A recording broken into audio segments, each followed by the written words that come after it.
ఓం శాంతి 7/11/2025 సాకార ఈశ్వరీయ మధుర మహావాక్యాలు.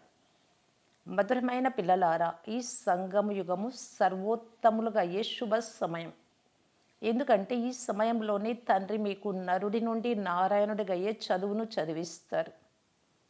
ప్రశ్న: ఏ పరిస్థితిలోనూ ఏడవకుండా ఉండగలిగే ఏ జ్ఞానము పిల్లలైనా మీ వద్ద ఉంది? జవాబు: మీ వద్ద తయారు చేయబడిన డ్రామా జ్ఞానం ఉంది. ఇందులో ప్రతి ఆత్మకు తనదే అయిన పాత్ర ఉంది అని, తండ్రి మనకు సుఖ వారసత్వం ఇస్తున్నారు అని మీకు తెలుసు కనుక మీరు ఎలా ఏడవగలరు? దూర తీరాలలో బ్రహ్మతత్వంలో ఉండే తండ్రిని గురించిన చింత ఉండేది. వారే ఇప్పుడు లభించారు, ఇంకేం కావాలి? భాగ్యశాలి పిల్లలెప్పుడు ఏడవరు. ఓం శాంతి. ఆత్మిక తండ్రి కూర్చొని పిల్లలకు ఒక విషయాన్ని గురించి అర్థం చేయిస్తూ ఉన్నారు.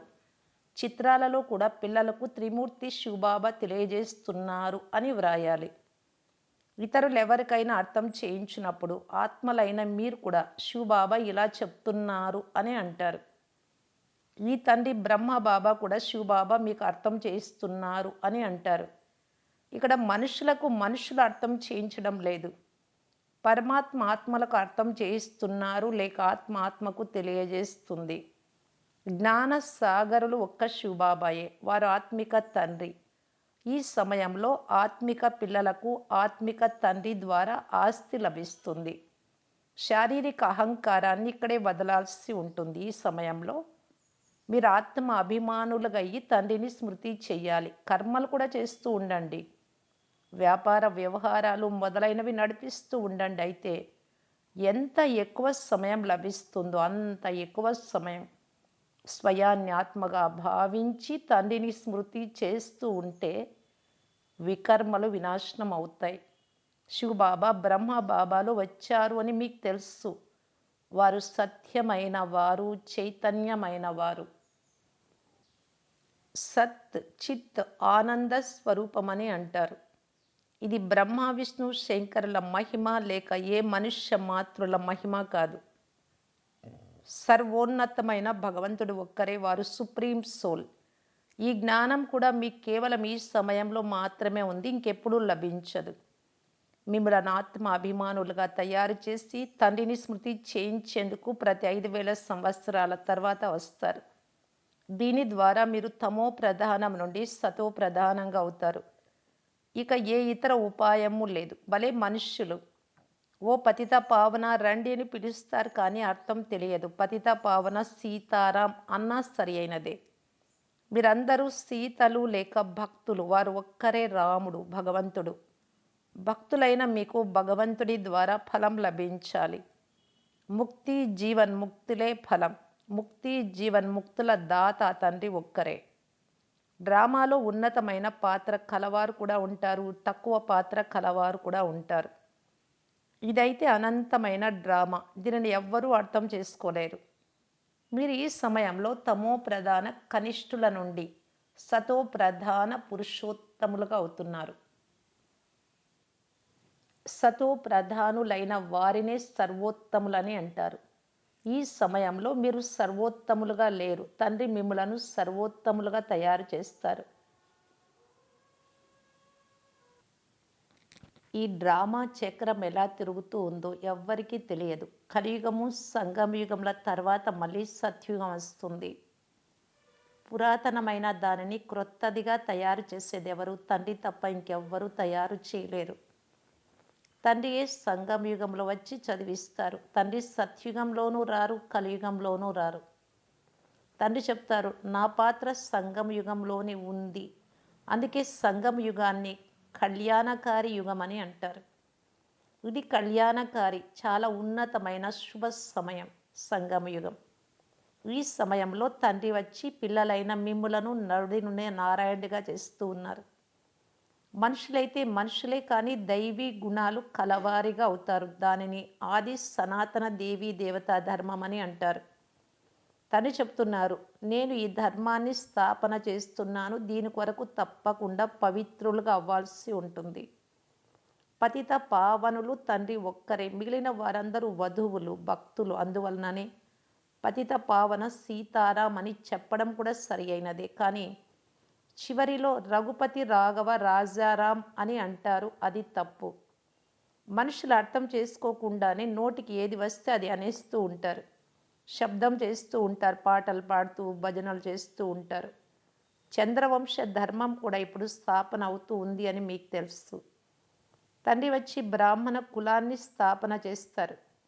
దీనిని వంశము అని అన్నారు, ఇది పరివారం. ఇక్కడ పాండవులకు కానీ కౌరవులకు కానీ రాజ్యం లేదు. గీతను చదివిన వారికి ఈ విషయాలు త్వరగా అర్థమవుతాయి. ఇది కూడా గీతయే. ఎవరు వినిపిస్తారు? భగవంతుడు. పిల్లలైన మీరు మొట్టమొదట గీతా భగవానుడు ఎవరు అన్న విషయాన్ని అర్థం చేయించాలి. మనుషులు కృష్ణ భగవాను వాచ్ అని అంటారు, కానీ కృష్ణుడు స్వర్గం సత్యుగంలో ఉంటాడు. అతడిలోని ఆత్మ అవినాశి. శరీరం పేర్లు మారిపోతూ ఉంటాయి, శరీరం మారే కొలది. ఆత్మ పేరు, ఆత్మ ఒక్కటే పేరు కూడా ఎప్పుడు మారదు.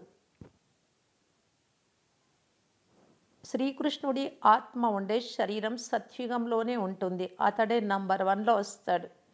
లక్ష్మీనారాయణులు నెంబర్ 1, తర్వాత సెకండ్, థర్డ్ ఇలా వస్తూ ఉంటారు. కనుక వారి మార్కులు కూడా తక్కువగా ఉంటాయి ఫస్ట్ కంటే. మాల తయారవుతుంది కదా, తండ్రి విశదీకరించి చెప్తున్నారు. 2 మాల ఉంటుంది, రుద్రమాల కూడా ఉంటుంది. విష్ణువు మెడలో 2 మాలను చూపిస్తారు. పిల్లలైన మీరు నంబర్ వారుగా విష్ణుపురికి అధికారులుగా అవుతారు. కనుక మీరు విష్ణువు మెడలో హారంగా తయారవుతారు. మొట్టమొదట శివుడి మెడలోని హారంగా అవుతారు. దానిని రుద్రమాల అని అంటారు. దానిని జపిస్తారు. మాల పూజింపబడదు, మాల స్మరింపబడుతుంది. విష్ణుపురి రాజధానిలో నంబర్ వారుగా వచ్చువారే మాలలో మణులుగా అవుతారు. మాలలో అన్నింటికంటే మొదట పుష్పం ఉంటుంది, అది శివబాబా గుర్తు. తర్వాత జంట పూస ప్రవృత్తి మార్గం కదా, బ్రహ్మ సరస్వతికి గుర్తు. తర్వాత మిగతా వారి పిల్లలతో ప్రవృత్తి మార్గం ప్రారంభం అవుతుంది. వీరే మళ్ళీ దేవతలుగా అవుతారు. లక్ష్మీనారాయణులు మొదటివారు. పైనుండే పుష్పమే శివబాబా. మాలను త్రిప్పుతూ త్రిప్పుతూ చివరిలో పుష్పం దగ్గరకు వచ్చేటప్పటికి తల వంచి నమస్కరిస్తారు. శివబాబా పుష్పము. వారు పునర్జన్మలలోకి రారు, బ్రహ్మలో ప్రవేశిస్తారు. ఆ తండ్రినే మీకు అర్థం చేయిస్తారు. ఇతడి ఆత్మ ఇతడిదే, అది తన శరీరాన్ని నిర్వహణ చేస్తుంది. శివబాబా పని కేవలం జ్ఞానం ఇవ్వడమే. ఎవరి భార్య కానీ తండ్రి కానీ మరణిస్తే వారి ఆత్మను బ్రాహ్మణుల శరీరంలోకి పిలుస్తారు. ఇంతకు ముందు వచ్చేవారు, వారేమి శరీరాన్ని వదిలి రారు. డ్రామాలో ఇది మొదటి నుండే రచింపబడి ఉంది. అదంతా భక్తి మార్గం. ఆత్మ వెళ్ళి మరొక శరీరాన్ని తీసుకుంది. పిల్లలైన మీకు జ్ఞానమంతా లభిస్తుంది. అందుకే ఎవరైనా మరణించినా మీకు ఏ చింత లేదు. అమ్మ మరణించినా హల్వా తినాలి అంటారు. శాంతా బెహన్ వలె. శాంతా బెహన్ అంటే ఆ అమ్మాయి వెళ్ళి మీరెందుకు ఏడుస్తారు అని వారికి జ్ఞానం తెలియజేసింది వేరే వారిలోకొచ్చి. మీరు ఏడవడం వల్ల ఆమె ఆత్మ తిరిగి రాదు, భాగ్యశాలురు ఏడవరు అని చెప్పి అక్కడ అందరినీ ఏడ్చేదాని నుండి మాన్పించి అర్థం చేయించింది వెళ్ళిపోయినటువంటి ఆత్మ తిరిగి వచ్చి. ఇలా చాలామంది పిల్లలు వెళ్ళి అర్థం చేయిస్తారు. ఇప్పుడు ఏడవడం సమాప్తం చేయండి. అసత్య బ్రాహ్మణులకు తినిపించడం కూడా వద్దు. ఆ బ్రాహ్మణుల కోసం అన్ని ఖర్చు పెడతారు కదా. మేము సత్యమైన బ్రాహ్మణులను పిలుచుకొని వస్తాము. సత్యమైన బ్రాహ్మణులు అంటే బ్రహ్మకుమార్ కుమారీలే. ఇలా అర్థం చేస్తే జ్ఞానము వినడంలో నిమగ్నం అవుతారు. అప్పుడు వీరు సరి అయిన విషయాలను బోధిస్తున్నారని భావిస్తారు. జ్ఞానం వింటూ వింటూ శాంతి అయిపోతారు. 7 రోజుల పాటు భాగవతం వినడం వంటివి. అంటే మనుషులు భక్తుల దగ్గరికి వెళ్తారు కదా, మనుషుల దుఃఖము దూరం కాదు అలా విన్నా. కానీ ఈ కన్యలు అందరి దుఃఖాన్ని దూరం చేస్తారు. ఏడవాల్సిన అవసరం లేదు అని మీకు తెలుసు. ఇది తయారు చేయబడిన డ్రామా. ప్రతి ఒక్కరూ తమ పాత్రను అభినయించాల్సిందే. ఏ పరిస్థితిలోనూ ఎవరి శరీరం వదిలినా వేరొక శరీరంలోకి వెళ్తుంది ఆత్మ. ఏడ్చే పనే లేదు. బేహద్దు తండ్రి, టీచరు, సద్గురువు లభించారు. వారి కొరకే మీరింతగా ప్రాధేయపడుతున్నారు, దెబ్బలు తిన్నారు. దూర తీరాలలో బ్రహ్మతత్వంలో ఉన్న పరంపిత పరమాత్మ గురించి చింత ఉండేది. ఆ పరమాత్మ తండ్రే లభించారు. ఇంకేం కావాలి, ఇప్పుడు ఏ చింత లేదు అంటారు పిల్లలు. తండ్రి సుఖ వారసత్వముని ఇస్తారు. మీరు ఆ తండ్రిని మర్చిపోయినప్పుడు ఏడవాల్సి వస్తుంది. తండ్రిని స్మృతి చేస్తే సంతోషం కలుగుతుంది. ఓహో, మేము విశ్వానికి అధిపతులుగా అవుతాము. తర్వాత 21 తరాలు ఎప్పుడూ ఏడవము. 21 తరాలకు కూడా పూర్తి వృద్ధాప్యం వరకు, వయసు అయినటువంటి సమయం వచ్చే వరకు కూడా, త్రేతాయుగం అంతిమం వరకు కూడా అకాల మృత్యువు అని ఉండదు. ఒక్కొక్క శరీరముల ఆత్మ సత్యుగంలో 150 సంవత్సరాలు, త్రేతాయుగంలో 125 సంవత్సరాలు ఉంటారు. సంతోషంగా శరీరం వదులుతారు. కాబట్టి మరణము అనరు అక్కడ. మనము మాయపై విజయం పొంది జగత్ జీతులుగా అవుతామని మీకు తెలుసు. ఆయుధాలు మొదలైన వాటి మాట లేదు ఇక్కడ. మీరు శివశక్తులు, మీ వద్ద జ్ఞాన ఖడ్గము, జ్ఞాన బాణం ఉన్నాయి. వారు భక్తి మార్గంలో దేవీలకు స్థూల బాణాలు, ఖడ్గము మొదలైనవి ఇచ్చారు. తని చెప్తున్నారు, జ్ఞాన ఖడ్గంతో వికారాలపైన విజయం పొందాలి, అంతేకాని దేవీలు హింస చేసేవారు కాదు.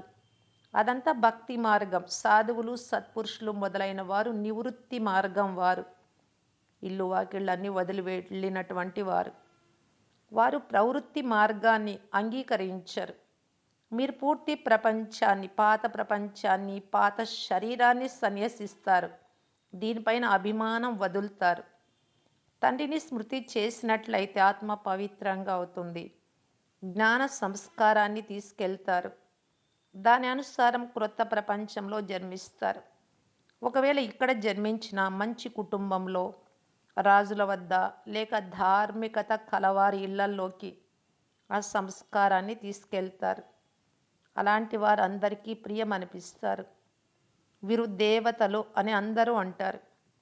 కృష్ణుడికి చాలా మహిమలు పాడతారు. బాల్యములో వెన్న దొంగలించాడు, కుండలు పగులగొట్టాడు, ఇలా అలా చేశాడు, ఎన్నో కళంకాలు ఆపాదించారు. మరి కృష్ణుడిని ఎందుకు నల్లగా చేశారు? అక్కడ సంపూర్ణ సుందరంగా ఉంటాడు కదా.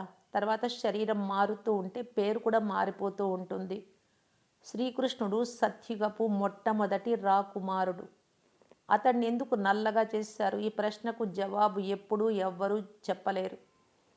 అక్కడ నల్లగా చేయడానికి సర్పాలేవి ఉండవు. ఇక్కడ విషం ఎక్కినట్లయితే నల్లగా అయిపోతారు. అక్కడ ఇలాంటి మాటలే లేవు. మీరిప్పుడు దైవీ సంప్రదాయానికి చెందిన వారిగా అవుతారు. ఈ బ్రాహ్మణ సంప్రదాయం గురించి ఎవ్వరికీ తెలియదు. మొట్టమొదట తండ్రి బ్రహ్మ ద్వారా బ్రాహ్మణులను దత్తత తీసుకుంటారు. ప్రజాపిత ఉన్నాడు అంటే అతడి ప్రజలు కూడా లెక్కలేనంత మంది ఉంటారు. సరస్వతిని బ్రహ్మపుత్రి అని అంటారే కానీ భార్య కానే కాదు. బ్రహ్మకు సరస్వతి బిడ్డ. ఇది ఎవరికీ తెలియదు. ప్రజాపిత బ్రహ్మది ముఖ వంశావళి, స్త్రీ మాటే లేదు. బ్రహ్మలో తండ్రి ప్రవేశించి నీవు నా కుమారుడివి అని అన్నారు. నేనే ఇతడి పేరును బ్రహ్మ అని ఉంచాను, లేఖరాజ్ పేరును. ఎవరెవరు పిల్లలుగా అయ్యారో మొదట్లో వారి పేర్లన్నీ మార్చాను. పిల్లలైన మీరిప్పుడు మాయపై విజయం పొందుతారు. దీనిని ఓటమి గెలుపులాట అని అంటారు. తండ్రి చూడండి ఎంతటి చౌక వ్యాపారం చేయిస్తారు. అయినా మాయతో ఓటమిని పొందితే విడిచి పారిపోతారు. 5 వికారాల రూపీ మాయ ఓడిస్తుంది.